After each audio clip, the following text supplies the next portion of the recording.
What happens when a nation fighting for its survival strikes not just where the enemy expects, but deep behind the front lines, at the very heart of its war machine? On the night of July 2nd to 3rd, 2025, Ukrainian forces unleashed a strike that lit up the night skies over occupied Donetsk like a war zone straight from a Hollywood blockbuster. But this was no movie, this was real. And the aftermath may have changed the direction of Russia's offensive in eastern Ukraine. Today, we're diving into the story of a massive Ukrainian drone strike that obliterated Russia's largest ammunition depot in Donetsk Oblast, a critical logistics hub in the town of Kartsisk. We'll explore how it happened, what weapons were used, and why this single strike could ripple through the battlefield for weeks to come. It began late at night, in near-total darkness. A swarm of kamikaze drones, launched by Ukraine's security service, pierced the skies above Russian-occupied Kartsisk. Their mission: to find and destroy a heavily fortified ammunition depot, the logistical lifeline feeding Russia's bloody offensive toward Pokrovsk and possibly into Dnipropetrovsk Oblast. Within seconds of impact, the results were catastrophic. Multiple secondary explosions erupted like fireworks gone rogue, blasting shockwaves through the ground and sending fireballs hundreds of meters into the air. Eyewitnesses said the blasts were so powerful, the ground trembled and windows shattered miles away. The night sky turned crimson, lit up by the burning munitions that once powered Russian artillery barrages. But just how much did Ukraine destroy in this single strike? According to Ukrainian defense analysts, preliminary intelligence suggests that up to 15,000 rounds of MLRS ammunition, including Grad and Smerch rockets, were stored at the Kartsisk site, alongside dozens of surface-to-air missiles, likely Buk M1 and Tor M2 systems, which Russia relies on to protect its frontline troops and key positions from air assaults. That means Ukraine may have taken out the equivalent of several weeks' worth of Russia's artillery support in Donetsk Oblast in a single night. These aren't just numbers on a spreadsheet. Smerch and Grad systems are the backbone of Russia's ability to saturate Ukrainian positions with indirect fire. With launchers still intact but ammunition gone, those systems become useless, like rifles without bullets. And on the air defense side, the loss of Buk and Tor missiles makes Russian command posts, radar stations, and even columns of advancing troops far more vulnerable to Ukrainian drones, helicopters, and HIMARS strikes.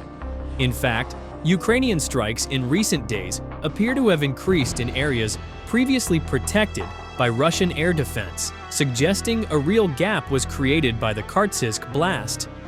This strike didn't just destroy ammo, it disrupted coordination, firepower, and air defense coverage across a vital sector of the Eastern Front. In military terms, that's a triple hit, and one that takes weeks, if not months, to recover from. After seeing this big effect, let's talk about how Ukraine did it. What is the weapon of choice? Precision-guided kamikaze drones. These aren't the lumbering drones of the past, these are small, sleek, and deadly accurate. Built for stealth and efficiency, Ukraine's kamikaze drones fly low, evade radar, and slam directly into high-value targets with pinpoint accuracy. The SBU has become particularly adept at using these drones, pairing real-time intelligence with exacting strikes. Unlike manned aircraft, these drones don't risk human life. Unlike artillery, they don't need to be fired from the front lines. And unlike missiles, they're cheap, disposable, and hard to detect. That's a deadly combination in modern warfare. And it's no coincidence that this strike came just days after similar Ukrainian attacks on deep Russian territory, including the Energia missile component factory in Lipetsk Oblast and a chemical plant tied to Russia's rocket production near Moscow. Ukraine's message? Nowhere is safe. Not anymore. The Kartsisk operation is part of a larger Ukrainian strategy, one focused not just on defending ground, but on degrading Russia's ability to wage war in the first place. Rather than going head-to-head in drawn-out trench warfare, Ukraine is hitting where it hurts most: ammo depots, command posts, fuel stores, and production facilities. Instead of throwing tanks at tanks or men at fortifications, Ukraine is throwing drones at logistics and winning. And that's the power of drone warfare in the 21st century. With the right intelligence and the right equipment, a relatively small force can cripple a superpower's supply chain, force it to overextend defenses, and buy time to regroup or launch new offensives. But there's more. These strikes also carry a diplomatic weight. Every high-profile Ukrainian success, like the one in Kharkiv, is also a message to the international community. We're not just holding the line, we're advancing technologically, strategically, and politically. But as effective as this strike was, it also raises a critical question. What happens if Russia retaliates? Historically, after suffering a high-profile blow, especially one that damages strategic infrastructure, Russia responds with overwhelming firepower. We've seen it time and again. Waves of missile and drone attacks targeting Ukrainian power grids, command centers, and urban areas. A successful Ukrainian strike like the one in Kharkiv could provoke exactly that. And here's where Ukraine faces a tough challenge. While Ukraine has made significant progress in improving its air defenses thanks to systems like Patriot, Iris-T, NASAMS, and Crotale, the coverage is still limited.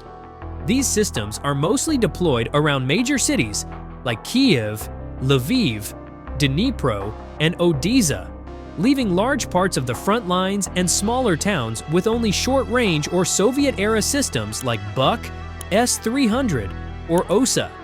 In other words, Ukraine doesn't yet have enough modern layered air defense coverage to fully protect itself from a major retaliatory strike across the entire country.